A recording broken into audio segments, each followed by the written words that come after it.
Hello and welcome back to coverage of Grand Prix Portland. We're in the finals. Only two standing. Joe Demestrio on the left versus Sam Pardee. I'm Marshall Sutcliffe. I'm in the booth with Zach Hill, and we have reached the end game here, Zach.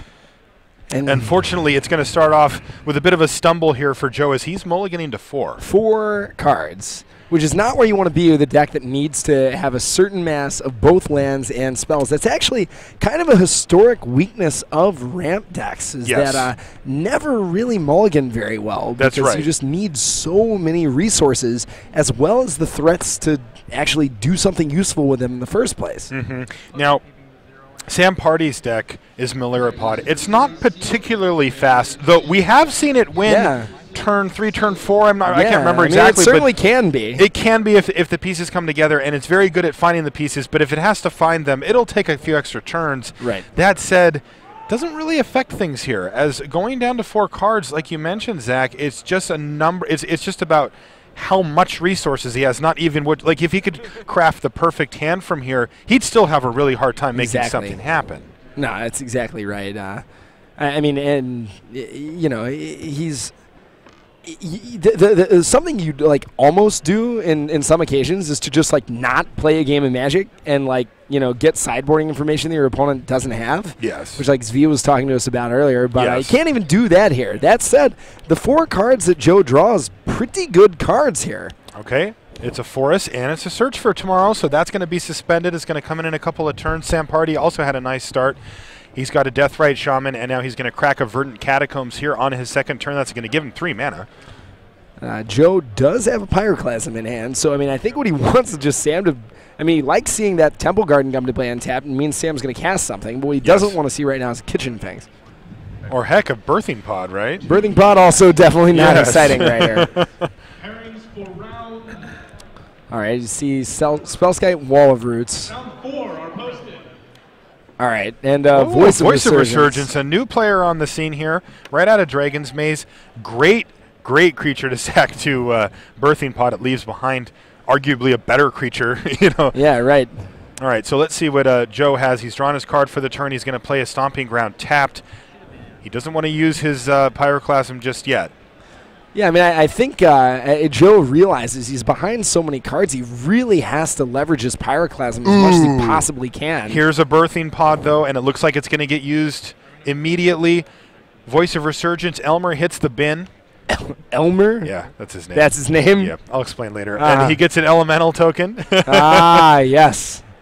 I see. Okay, and boom, Kitchen Finks is going to get him back up to 15 here, and he's got a pretty commanding board state, though. So how does Pyroclasm work right here? Because for a split second, there's only 2 creatures on the board, right? So, yeah, so what happens is when Kitchen Finks hits the graveyard, it's in the graveyard, and then a trigger goes on the stack. So at that point, the Elemental token will be a 2/2. It'll have the Wall of Roots and the token, and it'll be dead. Yeah? Sick. Then the Kitchen Finks will come back. Well, might need those cards in his deck. Yeah, so I mean, Joe probably going to cast Clasimir. He could theoretically Charm away the Wall of Roots if he wanted to. On the other hand, probably going to try and save it for a juicier target, particularly with Pod on the table. But, you know, having your opponent not able to chain into any more Kitchen Finks would be kind of nice, actually. Now, he could also... All right, it looks like he's just going to Pyroclasm. We'll just let him lead the way here. He clearly has a lot of options. Elemental down, trigger from Kitchen Finks, comes back in. It's going to have a -1/-1 counter on it, but it's going to gain Sam a couple of more life. He's all the way back up to 17.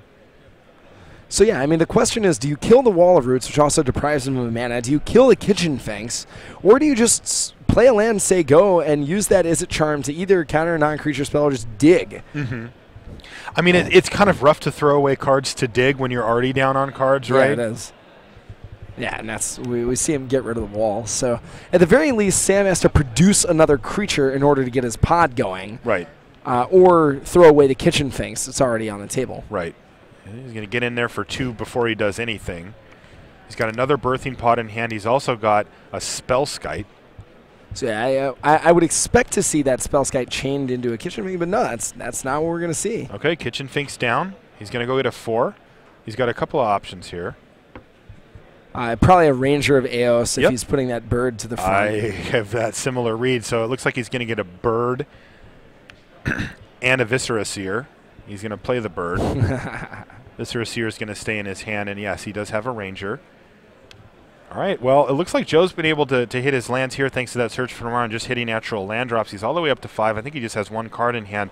Again, not a lot of resources to work with here, but, you know, if that last card's a Primeval Titan and he draws a land, like, things can turn around for him. That is certainly true. On the other hand, Sam putting together a good chunk of his combo right here. He has the Viscera Seer. He can get Malira. And he can also get a Kitchen Finks with the Spellskite should he need to. Mm-hmm. And Infinite Life is good enough in this matchup, which is relevant. Yeah, which is interesting because Joe's deck actually can do just a ton of damage, but it can't do 300 trillion. Can't do 300 trillion. Right, yeah, which is the number of choice for the weekend. Yeah. We actually had it earlier. For those of you that weren't with us earlier in the weekend, we had 300 trillion up in the life total there. It was kind of cool. So, yeah, we are going to see, I believe, that is a Malira. Okay, and we know that he's got Viscera Seer as well. And, you know, he might just see a Spellskite to try and protect that Malira from an Is It Charm or from a... Also, the Spellskite can turn into the Infinite Life that we just mentioned. That's exactly right. Thanks to the Birthing Pod next turn. Okay, so we're seeing a Scalding Target cracked, and, yeah, just passing the turn for Sam. He can just do it all in 1 turn anyway. He certainly doesn't can. open himself up to Pyroclasm or something. Well, sort of. I mean, like, Spellskite's not going to get Clasm. This gives Joe a turn to Is It Charm Malira if that's exactly what he wants to do. Okay, yeah. All right, so let's see what he has. He's got a Scalding Tarn, but he just passes a turn back. Yeah. I don't know what his last card in hand is. He's at 11 life. He's taking 5 here.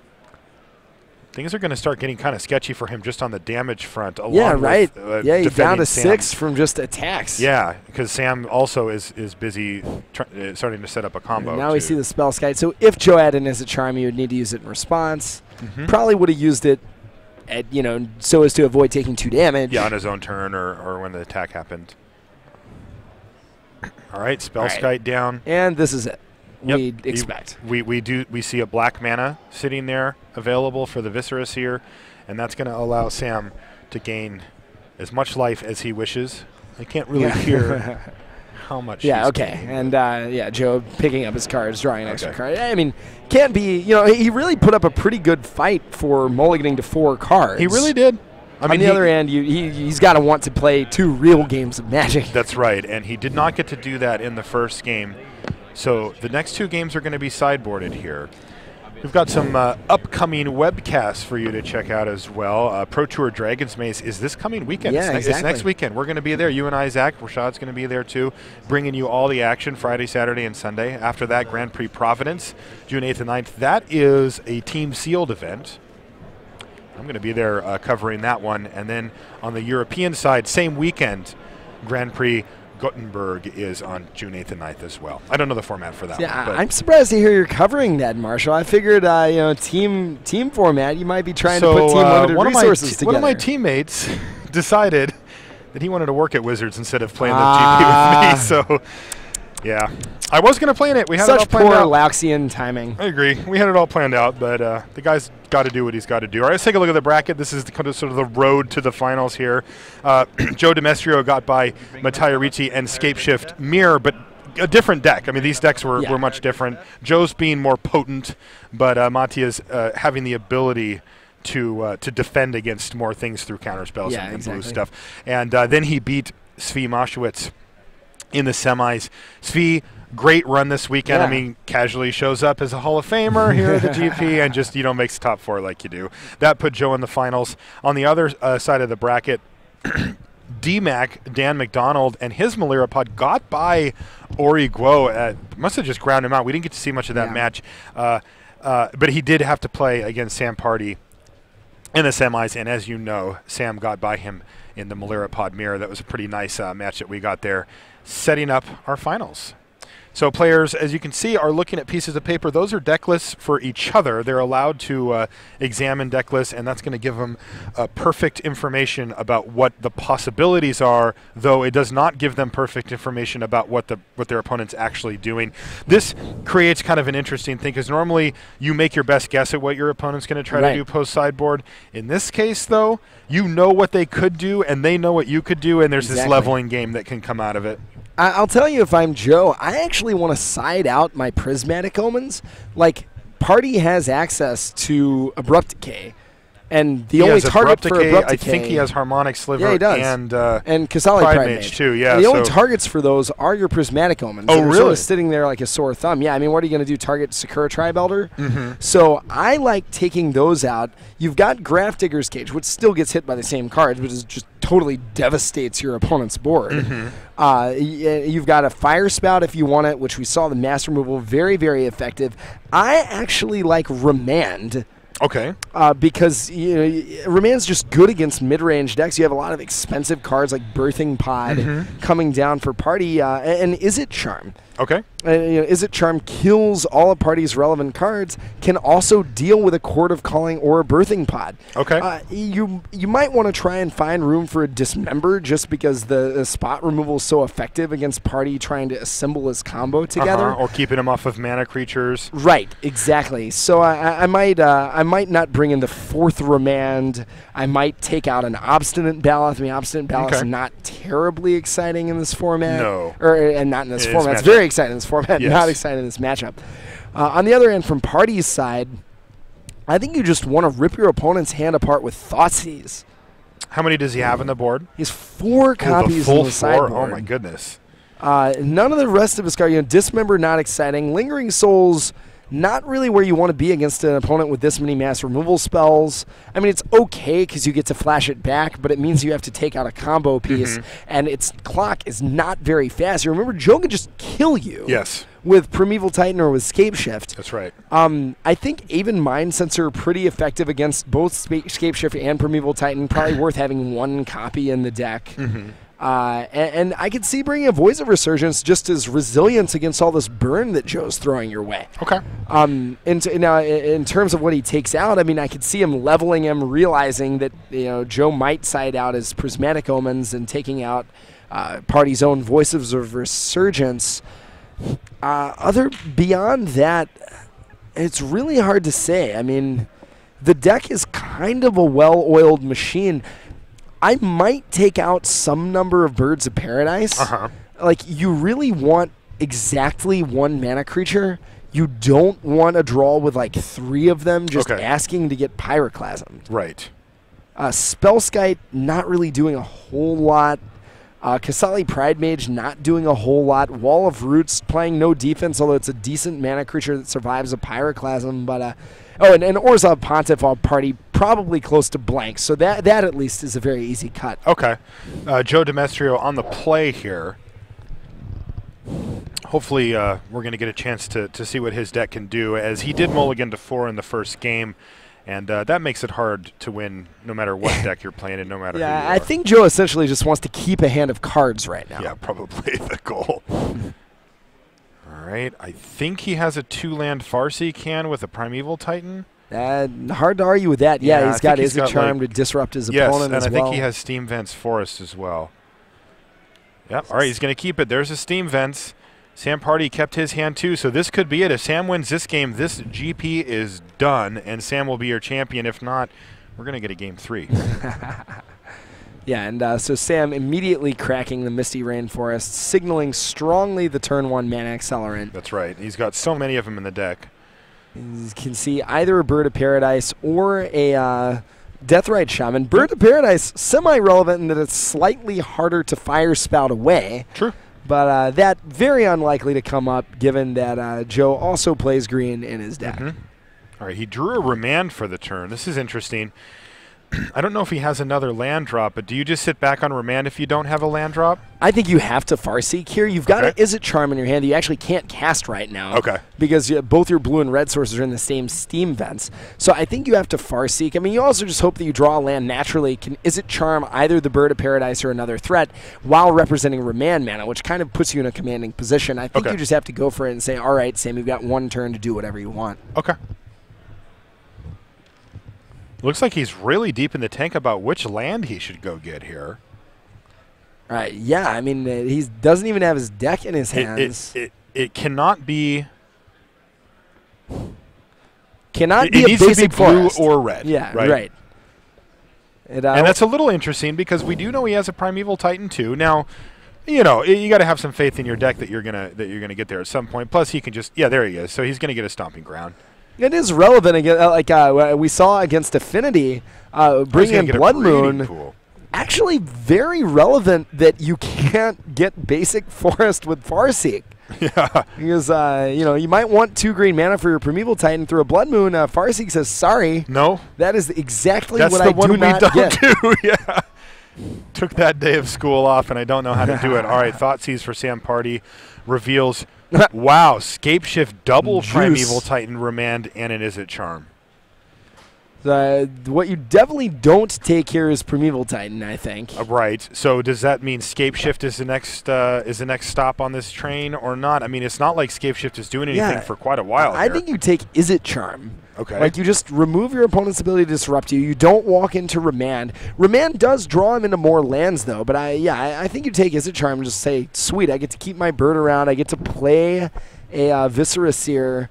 On the other end, you still can't just throw everything onto the table because, your opponent has 4 Pyroclasms and a Fire Spout. Ooh, and a Thoughtseize to follow up. Getting the Remand, Joe just puts it in the graveyard. Yeah. So, I mean, all Joe needs to do right now is just draw lands. Yes. He's got the most powerful spells in his deck in his hand. Unfortunately, they cost quite a bit of mana. I mean, even if he draws 1 land, it's not going to get him anywhere yet. That's exactly right. Yeah, I mean, in 1 land, what are you going to do? You're not going to cast Scapeshift. No, I'm not doing that one. So, yeah, pretty devastating Thoughtseizes from Sam. On the other hand, Sam at 10 now. So Joe might want to kind of hope he has his Obstinate Ballot still in because he could represent a pretty substantial clock. All right, here we go. Joe, unfortunately, no way to ramp into 2 mana at once. It could be Ranger's Path or something, but not quite in either the deck or the format. Sam Pardee down to 9 life here,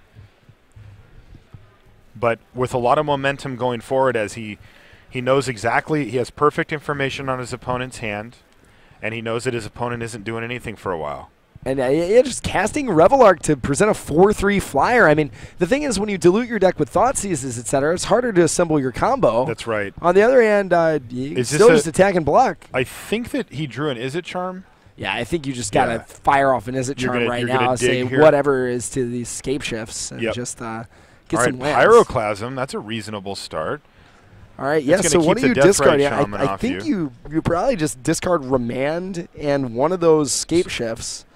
And well, he's only got 1 Scapeshift. He's got 2 Primeval Titans. Sorry, one of the Primeval Titans. Uh-huh. You definitely keep 1, but I mean, what you want right now is Mountain Pyroclasm. That is very good for you. And he has a Pyroclasm. Is that last card a red mana source? I think it is. I think he drew a Mountain. Okay, let's see. Not positive of that. But yeah, I mean, you just need lands.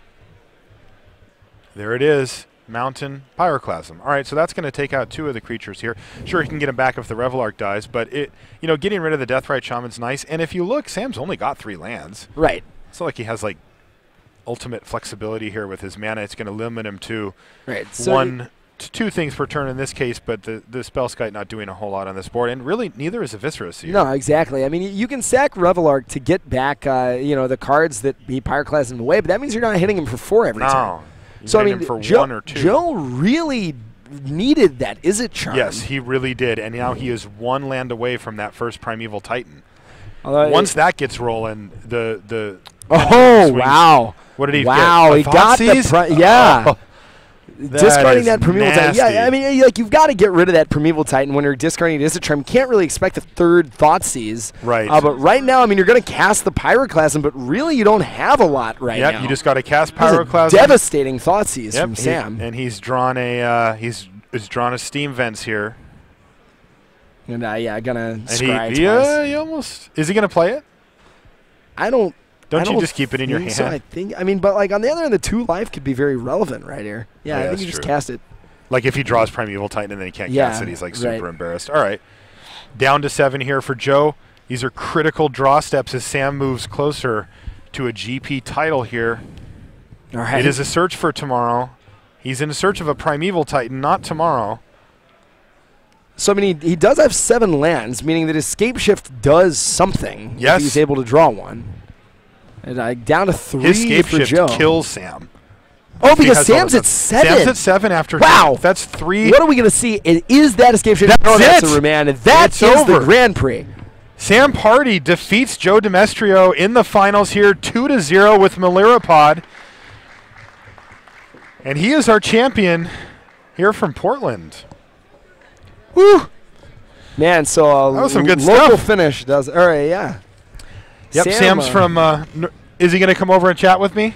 All right, All right. I'll get There out. he I is. want to talk to the man himself. we're over here.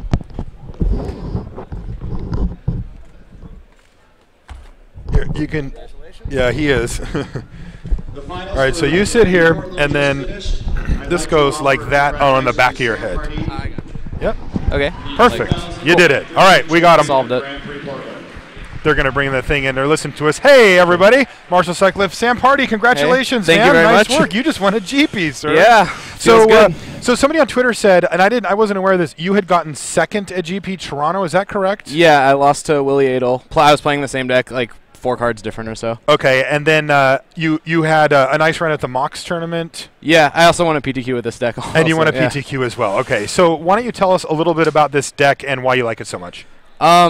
Well, it started with GP Chicago. I started testing for it. I'd been testing for Pro Tour Seattle. I played Jund, hated it, had a miserable time. Okay. I'd played this deck the last PTQ season. I picked it up, made some changes. I added another Murderous Redcap to help deal with Deathrite Shaman, and Jund was super popular, and you could just grind them out with Gavany Yes. Township, Lingering Souls. Yep. That was the plan.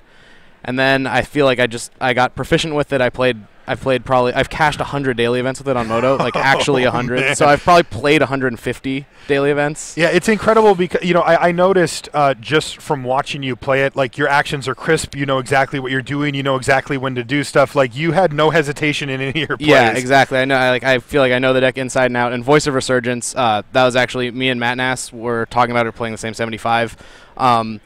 We felt like there should have been a 4th, but we couldn't figure out exactly where to fit it in, and that card was really, really good. Is it really awesome It's in the deck? so good. I triggered it once on my, I only got 1 creature from my opponent casting a spell on my turn. Was it because he didn't know, or he didn't No, have he knew. to do it? He just had to do it. Yeah, But one time the whole tournament I got a creature for that way, and it was still the best card in my deck. Wow. Yeah. So what was the best part about it? Is it the creature it leaves behind when you sack it, or is it the fact that it limits what your opponent can do on your turn? It's both. It was amazing at they can't Liliana Edict me because I'm going to get this 5/5 off of it. Uh-huh. And also I could pod, I podded it away and left like an 8/8 behind to just get them with. Okay. And also with Lingering Souls post board, it gets Yes. huge. That's awesome. Now, you've taken this thing down. Are you qualified? Yeah, you were qualified because of the Mox, right? No, I won a PTQ for San Diego. Oh, you won a and PTQ? Then the Mox is for Dublin? Well, it was, but now I'm qualified. Now you're for, qualified for that, so maybe we can push it back. Yeah, maybe again we'll or just roll whatever. it back some more. That'd be fine with me. And you're with Team Panic from Channel Fireball? No, we're not really doing the panic thing this time the team around. formerly known as Team Yeah, Panic? I'm testing with Jacob Wilson, Jesse Hampton, Christian Calcano. Okay. And a couple other people from California who are qualified. I'm going to let you go because I know you got a bunch of friends out there waiting for you, but I want to know best card of your deck. It'd have to be Birthing Pod. Yeah, I think so too. Yeah. All right, Sam, congratulations. Thank you You very did a great much. job, and you are the champion. Okay, guys, we've had a very long weekend. It was a good fun one, though, right, Rashad? He's nodding. He says, yes, it was fun. But we're ready to go for Zach Hill, who's no longer in the booth with me. Rashad Miller, I'm Marshall Sutcliffe. Make sure you check out the Pro Tour next week. Thanks for hanging out with me all weekend, and we'll see you soon.